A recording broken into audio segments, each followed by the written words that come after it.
Bumagito ako, hindi upang magdala ng kapayapaan, kundi pagkakabaha-bahagi. Ang apoy na dala ni Jesus, yung kanyang pagmahal, yung kanyang pagkamatay. Kapag siya namatay, nasakop niya ang buong sanlibutan. Yun po ang nais ng ating Panginoong Jesucristo sa atin.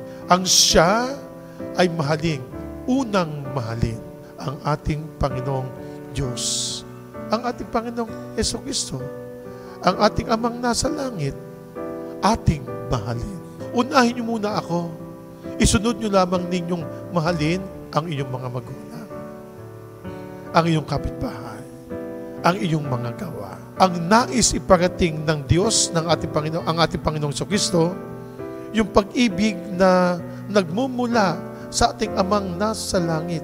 Dahil ang iyong pagdidesisyon magmumula sa iyo. Magdesisyon tayo. Ang Diyos ang ating unahin. Ibigay natin sa Kanya ang lahat upang mawala ang lahat ng mga iniisip natin sa ating buhay. Bagkus ay pumalit ang sinasabi ng ating Panginoong Jesucristo.